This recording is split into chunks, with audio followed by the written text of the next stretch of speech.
बच्चे लोग, कैसे हैं आप लोग। तो आज हमारा साइंस पढ़ने वाले हैं हम क्लास 6 में, जिस चैप्टर का नाम है methods of separation in daily life. हम अपनी एवरीडे लाइफ में क्या किस तरीके के मेथड्स का इस्तेमाल करते हैं। सेपरेशन सबसे समझ में आ रहा हो, किसी चीज को सेपरेट करना, एक दूसरी चीजों से अलग करना। तो इस चैप्टर में हम बहुत ही इंटरेस्टिंग मेथड्स वगैरह पढ़ने वाले हैं, जिसमें हम मल्टीपल मेथड्स के बारे में पढ़ेंगे कि कैसे उनको सेपरेट करते हैं। और इसलिए इसका नाम भी क्या रखा गया है, it means bomb shot. It means छोटी सी जगह पर हम बहुत ही बड़े माइंड वॉश को हम करने वाले हैं अपने सेपरेशन मेथड्स को। ठीक है, डिफरेंट मेथड्स को यहाँ पर हम पढ़ने वाले हैं। तो और इस चैप्टर से रिलेटेड जो भी आपको पीडीएफ कंटेंट वगैरह पढ़ाई के लिए चाहिए, वो आप हमारे BS2 की एजुकेशनल ऐप से ले सकते हो। और अगर कोई क्वेरी हो तो नंबर्स में भी आप कनेक्ट कर सकते हैं। तो इस चैप्टर में हम क्या क्या पढ़ने वाले हैं ना, कौन कौन से पॉइंट्स पे हम ध्यान देने वाले हैं। तो पहला टॉपिक होने वाला है हमारा मिक्सचर क्या होता है ना। इट मींस मिक्स और चर, इट मींस मल्टीपल चीजों का, सब्सटेंसेस का मिक्सचर। व्हाट इज सेपरेशन, उनको हम सेपरेट कैसे करते हैं, सेपरेशन होता क्या है। और डिफरेंट टाइप ऑफ मेथड्स के बारे में पढ़ने वाले हैं, जिसमें हमारा हैंड पिकिंग आने वाला है, थ्रेसिंग आने वाला है, विनोइंग और सीविंग, इवेपोरेशन, सेडिमेंटेशन, डिकेंटेशन और filtration, churning and magnetic separation. तो ये सारे हम मेथड्स पढ़ने वाले हैं। तो चलिए शुरू करते हैं फिर। Let's start. पहला आपका आता है मिक्सचर होता क्या है। इट मींस मिक्स चीजों का। इट मींस जहां पर दो या दो से ज्यादा चीजें, देखो यहाँ पर आप कभी कभार आप नमकीन वगैरह खाते हैं, मिक्सचर खाते हैं, उसको हम दूसरा नाम भी दे देते हैं मिक्सचर, है ना। तो देखो एक एग्जांपल भी दे रखा है, लेकिन यहाँ पर क्या है, आपके ग्रेन्स है, बहुत सारे अनाज हो गया। जैसे राशन की दुकान पे जाओ, जहां पर बहुत सारे राशन एक साथ मिलते हैं, तो कभी क्या होता है, कोई बोरा लीक हो गया तो उसमें से क्या होता है, बहुत सारे देखो अनाज है, कहीं चावल है, मटर है, चना है, बहुत सारी चीजें एक साथ है। तो इसको हम किस तरीके से सेपरेट कर सकते हैं, मल्टीपल चीजों को हम मल्टीपल तरीके से करते हैं। तो जब when two or more substances are mixed together, जब एक से दो या दो से ज्यादा मिक्सचर्स को या सब्सटेंसेस को मिला देते हैं या मिक्स हो जाता है, तो उसे हम क्या बोलते हैं, मिक्सचर बोलते हैं। क्या बोलते हैं उसे, मिक्सचर या मिक्सचर। ठीक है, तो इसमें क्या होता है, इसको हम कैसे सेपरेट करते हैं। तो व्हाट इज सेपरेशन, सेपरेशन होता क्या है, जिसको हम अलग करना बोलते हैं या पृथकीकरण भी बोलते हैं। पृथक करना, अलग करना। तो सेपरेशन ऑफ अनवांटेड सब्सटेंस, इसको हम क्या बोल सकते हैं, सेपरेशन को, एक सेकेंड, इसको हम सेपरेशन को क्या बोलते हैं, पृथक या पृथकीकरण।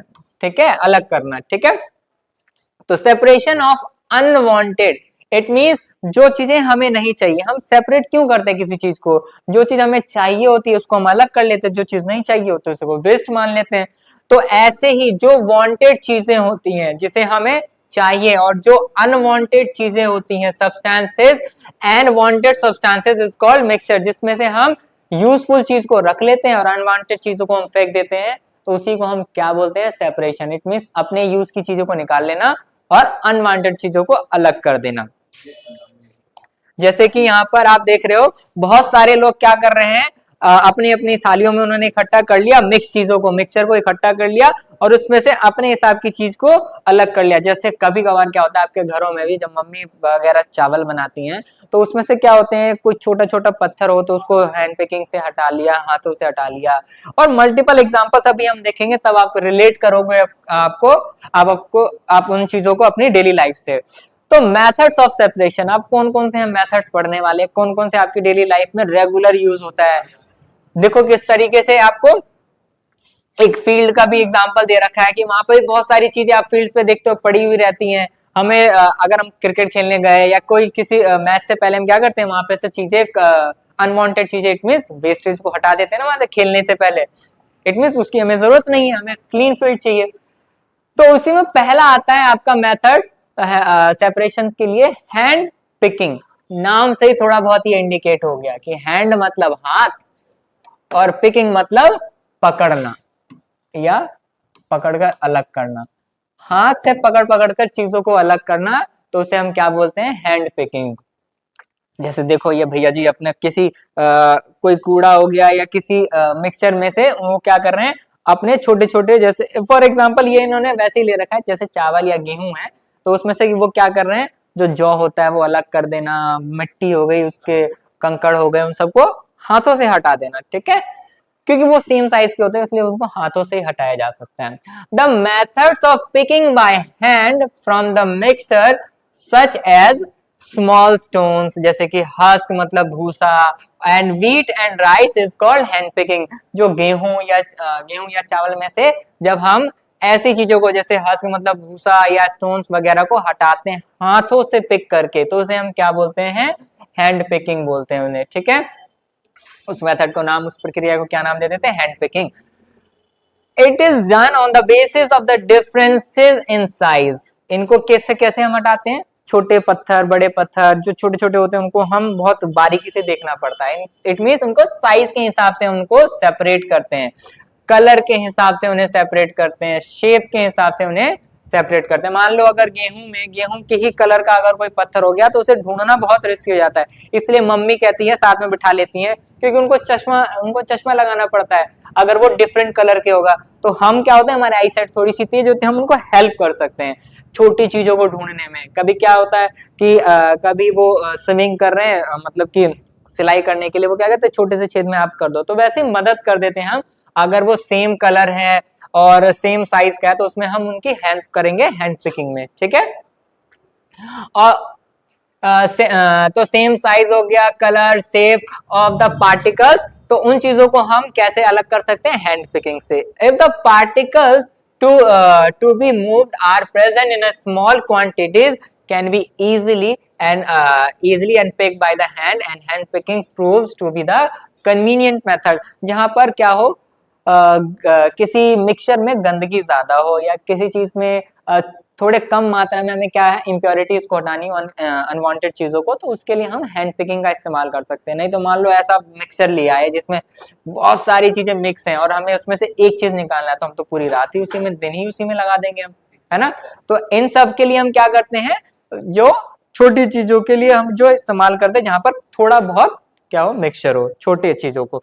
तो hand picking is use for separation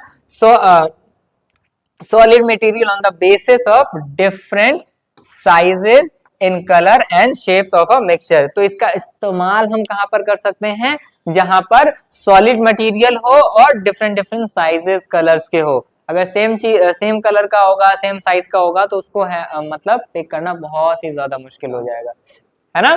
जैसे कि आप एग्जांपल के लिए क्या कर सकते हो, जैसे राइस में से स्टोन्स वगैरह हटाना, है ना, और कोई, ठीक है। तो राइस पिकिंग के लिए, राइस वगैरह में से डस्ट वगैरह हटाने के लिए। और एक चीज हमेशा आपको ध्यान रखना, ये जितने भी हाईलाइटेड येलो बॉक्सेस हैं ये आप एग्जाम्स में यूज करेंगे। इट मींस जब आपको हैंड पिकिंग की डेफिनेशन आ जाएगी, डिफाइन हैंड पिकिंग, तो आप क्या करेंगे, इस डेफिनेशंस का इस्तेमाल करेंगे। ये सिंपल और शॉर्ट्स हैं जो हमने आपके लिए लेकर आए। तो hand picking is use for separation of solid materials on the basis. अब इट मींस हैंड पिकिंग का हम इस्तेमाल किसके बेसिस पर करेंगे, और तभी करेंगे जब वो डिफरेंट, उनके बीच में क्या हो, साइज का डिफरेंस हो, अलग छोटे और बड़े हो, और उनका कलर डिफरेंट हो, और उनके शेप्स अलग हो, तब हम उसका क्या कहेंगे, उसको हम हैंड पिकिंग का डेफिनेशन में लिख सकते हैं, ठीक है। तो एक छोटा सा सिंपल सा डेफिनेशन हम हैंड पिकिंग के लिए यूज कर सकते हैं, ठीक है।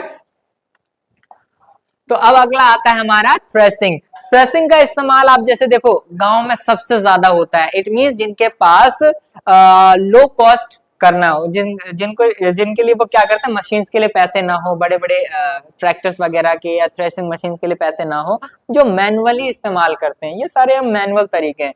तो इसमें वो क्या करते हैं, एक सॉलिड सरफेस बना लिया, उसके ऊपर वो क्या करते हैं, पटक पटक के जो हैवी चीज होती है, हैवी पार्टिकल्स होते हैं, वो एक जगह इकट्ठे हो जाते हैं, और जो हल्की हल्की चीजें होती हैं वो या तो हवा में उड़ जाती है या उसी के साथ लगी हुई रहती है, ठीक है। हैवी चीज अलग हो जाती है और हल्की चीजें उसी के साथ रह जाती है। तो थ्रेसिंग को हम क्या बोलते हैं, किसी चीज को स्टॉक करके, पीट कर, और हार्ड मटेरियल्स को, हार्ड पार्टिकल्स को अलग कर लेना। They are beating the stalks, जो आपका भूसा टाइप जो होता है, जिसमें से आपका गेहूं या धान जो होता है, उसको हम पीट पीट कर सेपरेट कर लेते हैं ग्रेन से, अनाज से। And this process of separation of grain from the stalks is known as threshing. तो क्या करते हैं हम, अनाज को उसके पौधे मतलब कि सूखे हुआ जो पौधे हैं उसमें से अलग करने की प्रोसेस कोई पीट पीट के, उसी को हम क्या बोलते हैं, थ्रेसिंग। थ्रेसिंग मतलब एक तरीके से पिटाई करके किसी चीज को अलग करना, पीट पीट के। तो farmer works hard yet they enjoy their work. और इसमें क्या आता है, इनको काम करने में भी मजा आता है। मान लो आपको ऐसा काम दे दिया जाए कि किसी को मारने पर आपको पैसा मिल रहा है, तो आपको भी मजा आएगा ना, एक आपका फ्रस्ट्रेशन निकल जाएगा किसी चीज का और आपको पैसे भी मिल रहे हैं। तो इसी तरीके से जो फार्मर्स होते हैं एंजॉयमेंट के साथ मैनुअल ही अपना काम कर लेता है, पैसा भी बच जाता है और एंटरटेनमेंट भी हो जाता है उनका। तो farmers work hard and they also enjoy in this type of work. From time to time they sing folk songs and while working. और कभी कभार क्या होता है, इसी के साथ एक छोटा सा आजकल टैलेंट के साथ हम क्या कर लेंगे, एक छोटा सा स्पीकर लगा लिया और डांसिंग भी कर रहे हैं साथ के साथ, ठीक है। अब इसको अगर आप एग्जाम्स में आ जाता है कि how do you define threshing, threshing क्या होता है, आप कैसे उसको समझाएंगे। तो the process in which stalks, it mean जो धान या भूसा जो होता है, are beaten and to separate grains from them is called threshing. It means जो पौधे हैं उसमें से ग्रेन्स को अलग कर लेना, किस प्रोसेस के थ्रू, उनको पीट के, दैट इज कॉल्ड थ्रेसिंग, ठीक है। हमारा नेक्स्ट जो है मेथड वो क्या है, winnowing. Winnowing it means wind से बना है, बहती हुई हवा। इट मीन्स हवा की हेल्प से हम इसमें क्या करने वाले हैं, चीजों को सेपरेट करने वाले हैं। अब किस तरीके का जो है हम सेपरेशन करेंगे, जैसे देखो ये अंकल जी यहाँ पर दिखाया गया है। अंकल जी क्या कर रहे हैं, एक उन्होंने सूप ले रखा है, इट मीन्स बैम्बू का जो वो ले रखा है ट्रे, और उससे वो क्या कर रहे हैं, हार्ड चीज को, इट मीन्स गेहूं को सेपरेट कर रहे हैं। ये वो बच्चे ज्यादा रिलेट कर सकते हैं जो हमारे रूरल एरिया से बच्चे देख रहे हैं ना अभी, वो आप अपने आसपास जरूर देखते होंगे। साल में एक बार क्या होता है, जब गेहूं वगैरह की कटाई होती है तो उसको इसी मैनुअल तरीके से जो है क्या किया जाता है। और पहले तो बहुत ज्यादा ही कॉमन था ये, अब थोड़ा सा मशीन्स वगैरह का इस्तेमाल होने लगा है, लेकिन जो छोटे स्मॉल स्केल जो फार्मर्स होते हैं वो आज भी इसी का इस्तेमाल करते हैं, विनोइंग का, जिसमें वो सूप बैम्बू ट्रे का इस्तेमाल करते हैं और उससे वो हार्ड जो है गेहूं और भूसे को अलग करते हैं। तो देखो a farmer standing on a race, मतलब एक छोटे से हाइट पर जो है क्या हो जाता है, एक फार्मर जो है खड़ा हो जाता है। इसमें से एक छोटी सी आइडिया, खुद ही लंबा हो तो खुद भी कर सकता है, जरूरी नहीं हाइट की ही ज्यादा जरूरत होती है। तो रेस प्लेटफॉर्म उस पर खड़ा हो गया। The farmer is moving the bamboo tree which the contain threshed wheat grains in the direction of air और विंड। क्या करते हैं, वो एक ऐसे डायरेक्शन में खड़े हो जाते हैं जहां पर मान लो हवा के अपोजिट डायरेक्शन में खड़े हो गए, और मतलब हवा के साथ थोड़े खड़े हो गए, मतलब उधर से हवा आ रही है तो यहाँ पर हम खड़े हो गए, तो क्या होगा, और उसको वो हल्का हल्का मूव करते। हल्का मूव क्यों करना है, ताकि जो थ्रेश उसमें जो अनाज है वो धीरे धीरे नीचे की ओर आए, ताकि इसको स्लो वो करते रहे। तो जब वो मूवमेंट करते रहते तो जो उसमें भूसा है, वो जो उसमें ग्रेन और भूसा है वो नीचे की तरफ मूव करता है। जो हार्ड पार्टिकल्स होते हैं, जो हार्ड होते हैं, हैवी पार्टिकल्स होते हैं, वो नीचे जाके इकट्ठे हो जाता है। और जो लाइट पार्टिकल्स होते हैं, इट मींस जो भूसा है, जो हस्क है, वो जाके क्या होता है, हवा के साथ दूर जाकर गिर जाता है और वहां पर इकट्ठा हो जाता है, ठीक है। अब इसी मेथड को आप डिफाइन करने के लिए आएगा कि define what is winnowing, what do you mean by winnowing. तो उसको हम कैसे लिखेंगे, जैसे आपने समझा है उसी तरीके से आप लिख दो। The method of separating heavier and lighter substance या component of a mixture by wind is called winnowing, है ना। ब्लोइंग या विंड लिख दो वो भी चल जाएगा, है ना, क्योंकि विंड का मतलब ही क्या होता है, बहती हुई हवा, ठीक है। तो ये आप देखो, एक ये बहुत इंपॉर्टेंट इंपॉर्टेंस रोल निभाता है किसी विनोइंग में। अगर ये ना हो तो आप किस चीज से गिरा, हाथ से थोड़ी गिराओगे। तो ये क्या है, एक सफिशिएंट मार्जिन में अमाउंट में क्या होता है, ग्रेन को भी उठा लेता है और फिर उससे इजीली इसका जो शेप होता है इसकी वजह से ये हेल्पफुल हो जाता है आपको विनोइंग में, ठीक है। अब अगला मेथड से पहले आप इसके कुछ एडवांस मेथड्स भी देख लो। वो मैंने जैसे कि बताया, ये कुछ क्या है, ये आपके मैनुअल तरीका था पहले जो एंशिएंट टाइम में यूज होता था ज्यादातर, और अभी भी small scale industries, small scale जो फार्मर्स होते हैं वो ज्यादातर इस्तेमाल करते हैं। लेकिन आप देखोगे कि मिड रेंज फार्मर्स, जो जिनके पास थोड़ा जमीन अच्छा होता है या जिनके पास बहुत ज्यादा होता है, वो इस्तेमाल करते हैं थ्रेशर्स का, मशीन्स का, टेक्नोलॉजी का। तो more to know, technological developments have resulted in developing of threshing machines called threshers. तो क्या हो गया, थ्रेसिंग का इस्तेमाल वो किसके थ्रू करने लगे, अब ये बड़े बड़े मशीन्स का इस्तेमाल करने लगे, मैनुअल की जगह आप मशीन्स का इस्तेमाल होने लगा। These machines are used separating grains from the stalk and husk, and they perform the both tasks threshing and winnowing simultaneously। कि क्या करते हैं कि आपके विनोविंग का काम भी कर देते हैं और थ्रेसिंग का भी काम कर देते हैं, ठीक है। तो इसलिए ये ज्यादा थोड़ा सा कॉस्ट मतलब आपका देखो हार्ड वर्किंग जो है वो थोड़ा सा आपका टाइम भी बचा लेते हैं और थोड़ा सा पैसे में आपका दोनों काम भी हो जाता है, ठीक है। तो ये अब कैसे देखो परफॉर्म करता है, ये मशीन होती है, इसको ट्रैक्टर से बांध के लाया और खेत में लगा दिया। अब एक साइड से ये क्या करते हैं, आपका जो काटा हुआ अनाज है उसको एक बंडल बना के मतलब बंडल की तरह इस पे रख देते हैं। ये ट्रे जो है मूव होता रहता है, तो ये ट्रे इसको अनाज को लेकर जाता है अंदर, और अंदर वो क्या करता है, बीटिंग, इट मीन्स थ्रेसिंग का काम कर रहा है, पिटाई करके उसमें से वो अनाज निकाल दे रहा है। तो जो शार्प जो आपका ग्रेन होता है थोड़ा हैवी होता है, वो जाकर इकट्ठा होता रहता है, और जो हल्के हस्क होते हैं, जो हल्का हल्का भूसा होता है, वो उसको फैन के थ्रू एक दूर जाके गिराता है, इस एरिया से थोड़ा दूर जाके इकट्ठा कर देता है, भूसे को एक जगह इकट्ठा कर देता है। तो ये हो गए कुछ मॉडर्न तरीके, जैसे आपने 8th क्लास में कुछ ट्रेडिशनल और वो पढ़े थे ना, वैसे ये भी है। अब आता है आपका सीविंग। अब इसका नाम ही इसके मतलब कि मेथड, इसके मेथड का नाम जो है इसके प्रोडक्ट के ही बिहाफ पर पड़ गया है। ये आपका सीव हो गया, छन्नी, छन्नी की ही छनन विधि को ही हम क्या बोल देते हैं, चालन भी कहते हैं, चालने की तरीके को, है ना, कि थोड़ा हल्का हल्का मूव करते रहते हैं, तो इसलिए इसका नाम भी क्या पड़ गया, सीविंग, इट मीन छानना।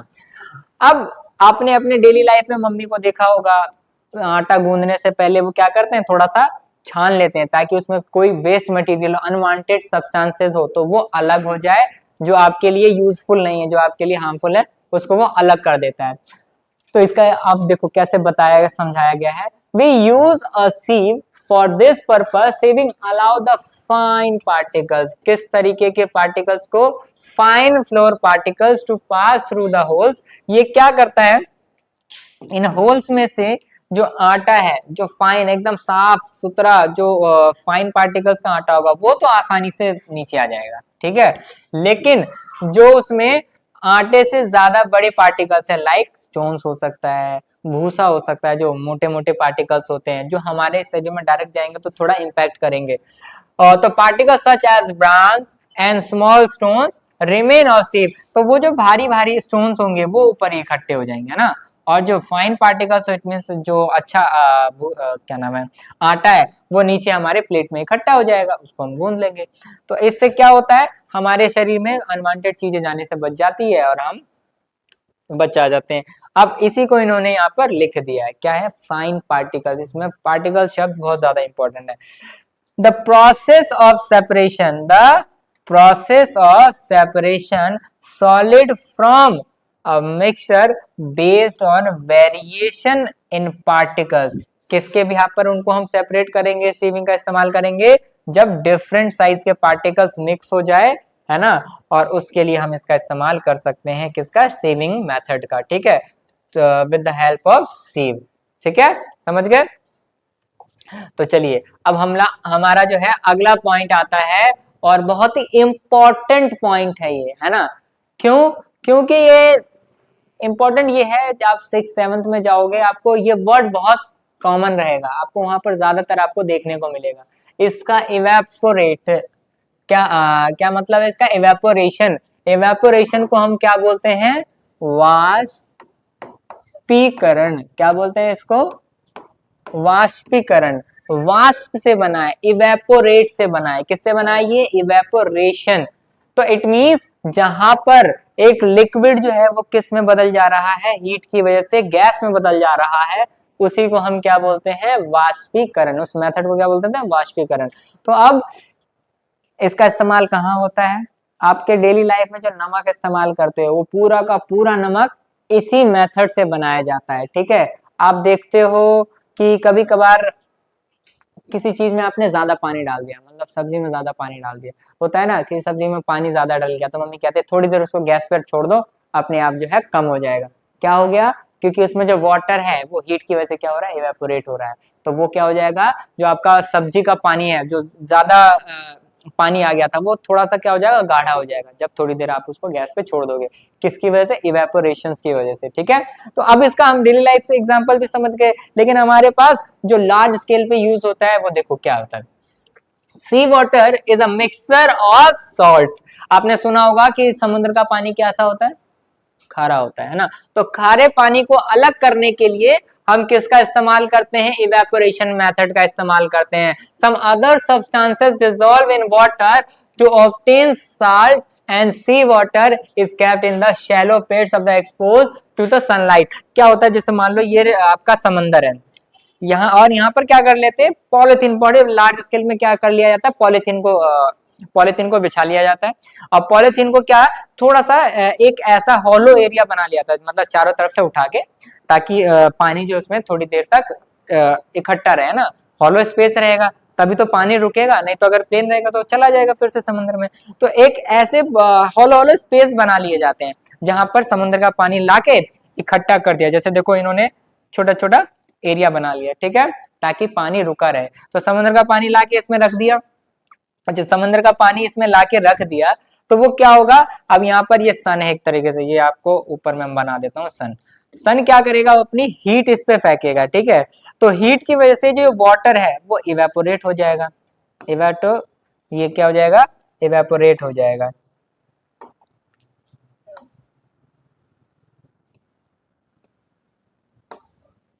इसका कलर नीचे छोड़ो। तो क्या होगा, हीट की वजह से जो आपका वाटर है वो इवेपोरेट होकर चला जाएगा, और वाटर में कौन सा सब्सटेंस ऐड है, सॉल्ट, तो वो सॉल्ट क्या रह जाएगा नीचे, यहाँ पर व्हाइट व्हाइट जो आप ये देख रहे हो, ये क्या पड़ा हुआ है, सॉल्ट पड़ा हुआ है। फिर यहाँ से क्या करेंगे, वो देखो अंकल जी जो है यहाँ से सॉल्ट को इकट्ठा कर रहे हैं अपनी तरफ, और इकट्ठा करके फिर वो यहाँ पर रख देना। फिर क्या करेंगे, वहां से फिर खारा पानी लाएंगे, फिर इसमें रखेंगे, फिर इवेपोरेट होगा, और नीचे उसका जो सोल्यूबल है, उसमें जो सब्सटेंस मिला हुआ है वो नीचे रह जाएगा, फिर वो इट मीन सॉल्ट जो है रह जाएगा, उसको इकट्ठा कर लेंगे। तो बहुत बड़े लार्ज स्केल पे जब इसको किया जाता है, तो वो ज्यादातर आप देखेंगे सॉल्ट इंडस्ट्रीज वगैरह में, जो गुजरात वगैरह हो गया, कोस्टल एरियाज में हो गया, वहां पर इसी मेथड का इस्तेमाल करके सॉल्ट को बनाया जाता है, ठीक है। In a few days, the water evaporate completely and leaving behind the solid mixture. Common salt is then obtained from the mixture by the further purification.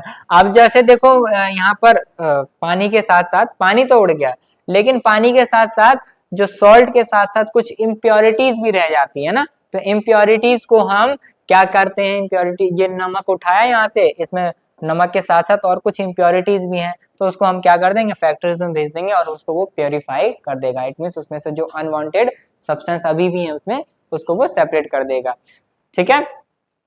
क्यों, क्योंकि अब क्या हो गया, वो सेम कैटेगरी के होंगे, नमक में और उस जो इम्प्योरिटीज हैं वो सेम ही पार्टिकल्स के होंगे, तो उसका इस्तेमाल वो वहां पर करेंगे डिफरेंट तरीके से, ठीक है, सेपरेट करने के लिए।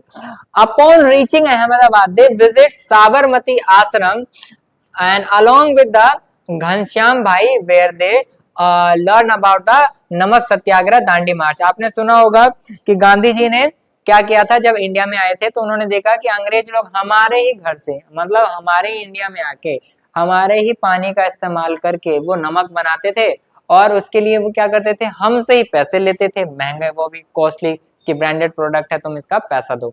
तो इसके लिए गांधी जी ने क्या किया, एक सत्याग्रह चलाया, इसमें सत्या के लिए आग्रह चलाया, और जिसका नाम रखा गया दांडी मार्च। ये स्वदेशी नमक बनाने के लिए आंदोलन चलाया गया था, ठीक है, कहां पर, अहमदाबाद में, ठीक है, साबरमती रिवर फ्रंट, ठीक है, तो जो गुजरात में पड़ता है, ठीक है। तो आप इवेपोरेशन क्या होता है, आप देखिए, एक तो ये सिंपल है, ठीक है, अभी आपको ज्यादा टेक्निकल वर्ड्स में नहीं समझाया जा रहा है, तो आप इसको याद रखिए, evaporation is the process in which a liquid gets converted into vapour. क्या हो रहा है, लिक्विड किस में चेंज हो जा रही है, गैस में, वेपर में चेंज हो जा रही है, and it can be used as separate a solid dissolve in a liquid. एक ऐसे सब्सटेंस को अलग करने के लिए यूज किया जा सकता है जो पानी में घुल गया हो, लिक्विड में घुल गया हो, और जो सॉलिड लिक्विड जो घुला हुआ है उसको हम पानी से पानी को उड़ा देंगे हीट करके, तो सॉलिड जो है सेपरेटली आइडली बच जाएगा अलग, और उसका इस्तेमाल हम कर सकते हैं अपने यूज के लिए। ठीक है, तो इवेपोरेशन समझ गए। The process evaporation is the process which liquid gas converted into vapor and it can be used for the solid dissolve। ठीक है, जो ऐसा सॉलिड जो लिक्विड में डिसॉल्व है। तो चलिए हमारा नेक्स्ट क्या है मेथड, सेडिमेंटेशन। सेडिमेंट का मतलब क्या होता है, इकट्ठा हो जाना, है ना, नीचे इकट्ठा। ठीक है, तो सेडिमेंटेशन का मतलब क्या होता है, इकट्ठा हो जाना। तो जैसे कि यहाँ पर देखो एग्जांपल दे रखा है, हमने एक कप ऑफ टी लिया, उसमें गर्म पानी में हमने चाय पत्ती डाल दी, तो चाय पत्ती जो टी लीव्स है वो क्या है, थोड़ी हैवियर पार्टिकल्स है, तो वो नीचे जाकर बैठ गई, है ना। ये तो आपके लाइफ एग्जांपल हो जाएगा, आप अपने डेली लाइफ में देखते ही हो। और एक और एग्जांपल हमने लिया यहाँ पर, देखो बीकर में हमने क्या किया कि पानी, बीकर में एक बीकर लिया, उसमें पानी डाला और फिर हमने उस पे रेत डाल दी, ठीक है, सैंड डाल दिया। तो सैंड क्या हो गया, सैंड के पार्टिकल बहुत हैवी होते हैं, तो वो क्या करेंगे, नीचे जाकर बैठ जाएंगे, नीचे जाकर बैठ जाएंगे। तो इससे क्या पता चल रहा है कि जो हैवियर पार्टिकल्स होते हैं वो हमेशा बॉटम स्पेस की ओर मूव करते रहते हैं। इट मींस जब तक जाते रहेंगे जब तक उससे हैवी कोई ना आ जाए। ठीक है, तो यहाँ पर जाके ये सरफेस खत्म हो गया, तो इसलिए यहाँ पर आकर रुक गए। तो सेडिमेंट भी क्या, इसको हम क्या बोलेंगे, एक तरीके का सेडिमेंट बोलेंगे। The process of settling down of heavier insoluble component. Insoluble का मतलब क्या है, जो अघुलनशील होते हैं, जो पानी में क्या होते हैं, घुलते नहीं है। क्या क्या नहीं होते हैं, घुलते नहीं है, इसको हम अघुलनशील भी बोलते हैं, अघुलनशील पदार्थ। ठीक है, इट मींस इनसॉल्युबल पार्टिकल्स। तो ये इसमें तो मिक्स हुआ नहीं, तो ये मिक्स नहीं हुआ, तो ये जाके नीचे हैवी पार्टिकल जो है नीचे बैठ गया। तो at the bottom of a liquid is called sedimentation. तो जब अघुलनशील पदार्थ इनसॉल्युबल पार्टिकल्स क्या हो जाएगा, नीचे जाकर बैठ जाता है, तो इसी को हम क्या बोलते हैं, सेडिमेंटेशन। इस प्रोसेस को हम क्या बोलते हैं, सेडिमेंटेशन। इट मींस जो आपका जो इनसॉल्युबल पार्टिकल है, जो हैवी पार्टिकल है, अगर वो नीचे जाके सैंड बॉटम पे बैठ जा रहा है, तो उसी को हम क्या, इस प्रोडक्ट को हम सेडिमेंट बोलेंगे। जैसे कि सैंड है हमारा, सेडिमेंट हो जाएगा, इस प्रोसेस को क्या बोल देंगे, सेडिमेंटेशन। ठीक है, जैसे इसमें चाय पत्ती जो है आपकी क्या है, सेडिमेंट है, वो नीचे जाकर बैठ गई, वो आपका जो है हैवियर पार्टिकल है। ठीक है, और जो सॉल्युबल पार्टिकल्स था, देखो जो चाय पत्ती की जो अंदर का सॉल्युबल पार्टिकल था वो जाके चाय में मिल गया, है ना, तब चाय बन गई। अगला है आपका डिकेंटेशन। अब देखो डिकेंटेशन में क्या होता है, जो सेडिमेंट हो गया, तो जैसे कि आपने चाय पत्ती में देखा, है ना, तो जो चाय पत्ती थी वो इनसॉल्युबल था, तो वो नीचे, और हैवी पार्टिकल था वो नीचे जाके बैठ गया। तो चाय का जो प्रॉपर्टी थी, उसके अंदर जो सॉल्युबल पार्टिकल था, जो चाय में मिलने वाला था, वो चाय में मिल गया। तो अब जब सॉल्युबल पार्ट को हम अलग कर लेंगे, और जो आपका सेडिमेंट है जो नीचे की बॉटम में पड़ा हुआ, जब उसको हम रहने देंगे और सॉल्युबल पार्टिकल को अलग कर लेंगे, तो उसी को हम डिकेंटेशन बोलते हैं। तो जैसे कि यहाँ पर एग्जांपल दे रखा है, देखो, when the liquid is removed by tilting the vessels the process is called decantation.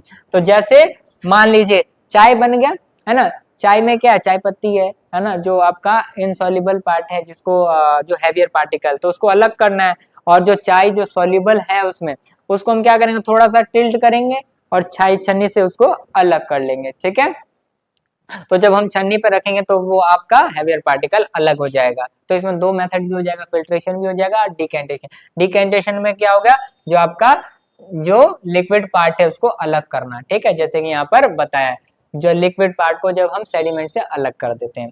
तो जैसे कि यहाँ पर देखो सेडिमेंट हमने पिछले वाले उसमें देखा, ये अब इसमें से जब हम इस पार्ट को निकाल लेते हैं, लिक्विड पार्ट को थोड़ा सा टिल्ट करने के बाद, टेढ़ा करने के बाद, तो उसी को हम क्या बोलते हैं, डिकेंटेशन। इस प्रोसेस को हम क्या बोल देते हैं, डिकेंटेशन। ठीक है, क्लियर है।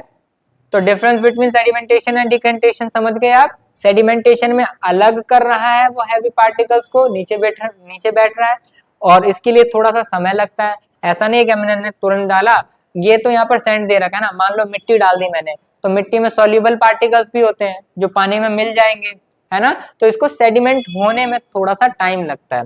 तो ये सेडिमेंटेशन हो गया टाइम लेकर, और उसको जब हम थोड़ा सा सावधानी से बहुत केयरफुली जब हम सेपरेट करते हैं लिक्विड को, तो उसे हम क्या बोलते हैं, डिकेंटेशन। ठीक है, चलिए आगे आते हैं।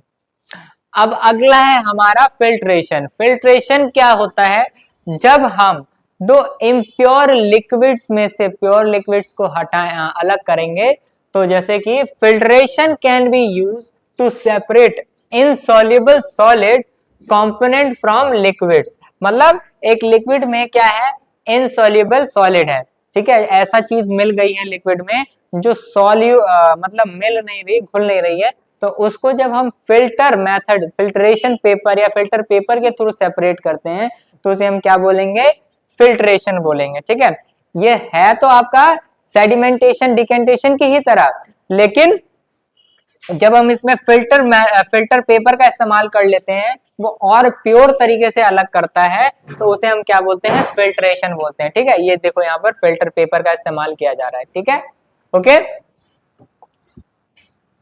अब अगला आता है चर्निंग। चर्निंग को हम बोलते हैं मथना भी बोलते हैं, मथन विधि भी बोलते हैं। ठीक है, इसको हम क्या बोलते हैं, मथना, या फिर किसी चीज को रब करके सेपरेट करना सेंट्रिफ्यूगेशन फोर्स की वजह से।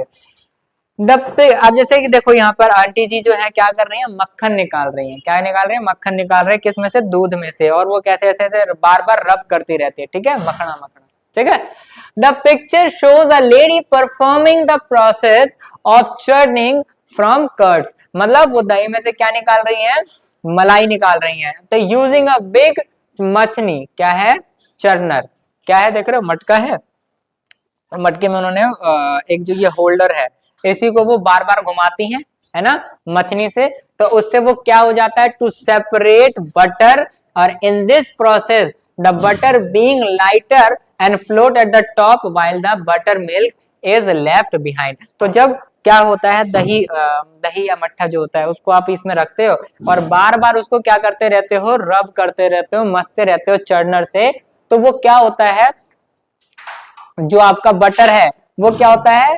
लाइटर होने की वजह से ऊपर की तरफ आ जाता है ना। मान लो ये एक मटका है, ठीक है, इसमें मैं बार बार इसको घुमा रहा हूं, तो क्या होगा कि जो आपका बटर होगा वो ऊपर की तरफ इकट्ठा हो जाएगा और इसमें भी चिपक जाता है।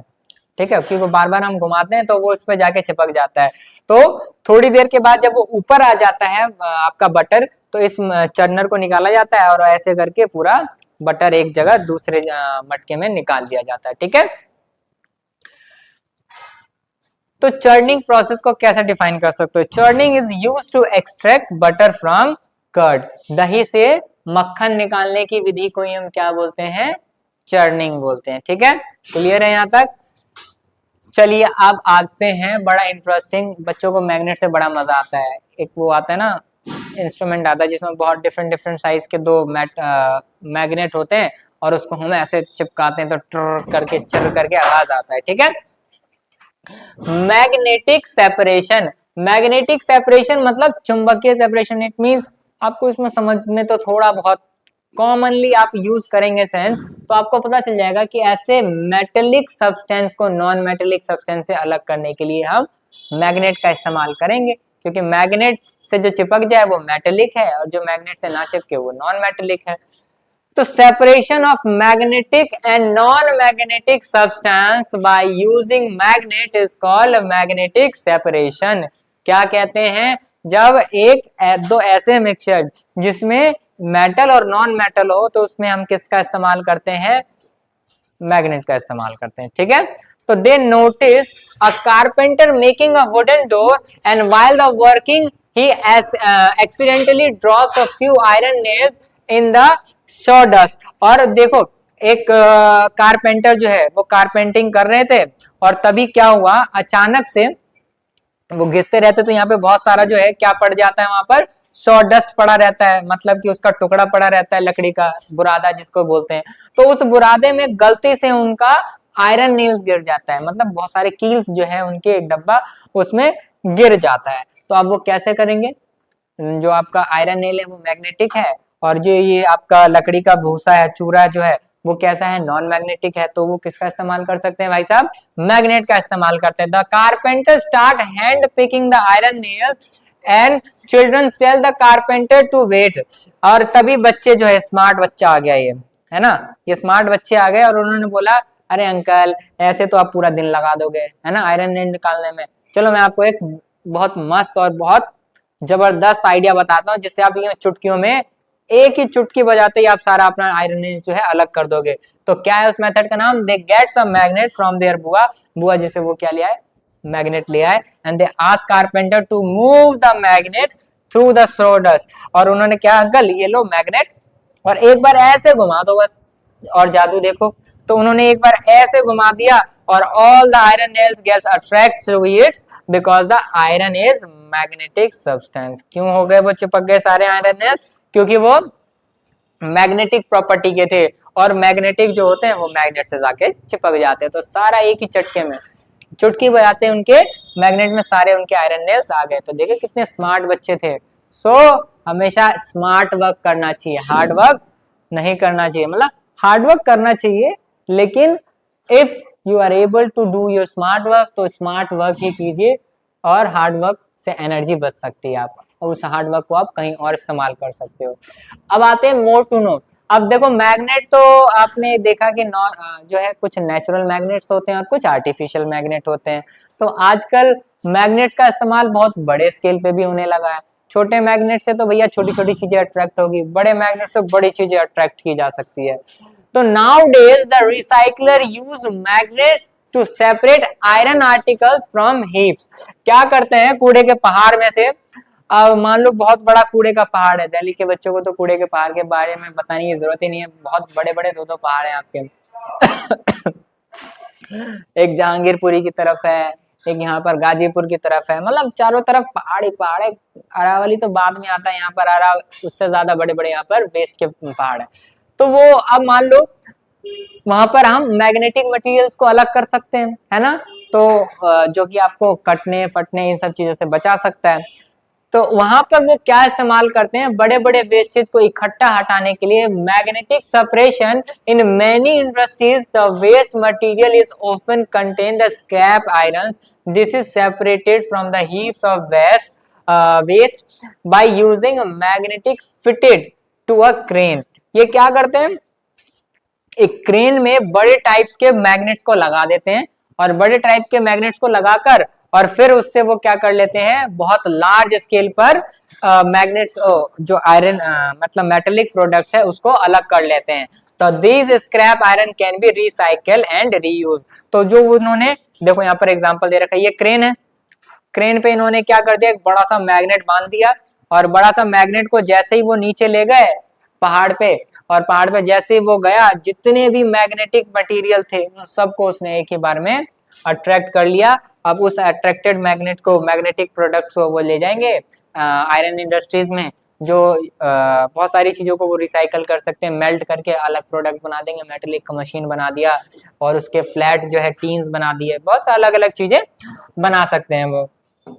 तो इसी के साथ आपका ये चैप्टर फिनिश होता है, और आपको सारे प्रैक्टिस के लिए आपको एनसीईआरटी के सारे जो बुक्स हैं वो करनी है, क्वेश्चन आंसर जरूर करने हैं, और आपको जरूर बताना है कमेंट में कि आपको कैसा लगा मेरा जो ये सेशन था, वो आपको अच्छा लगा या नहीं लगा। और आपको जो भी अगर क्वेरीज वगैरह हैं वो जरूर डालें। प्रैक्टिस सेस आप अपने बुक्स बेस से भी कर सकते हो, हमारे बीएसयू के एजुकेशनल ऐप से भी ले सकते हो। तब तक के लिए मिलते हैं हम नेक्स्ट वीडियो में, तब तक के लिए नमस्ते और जय हिंद।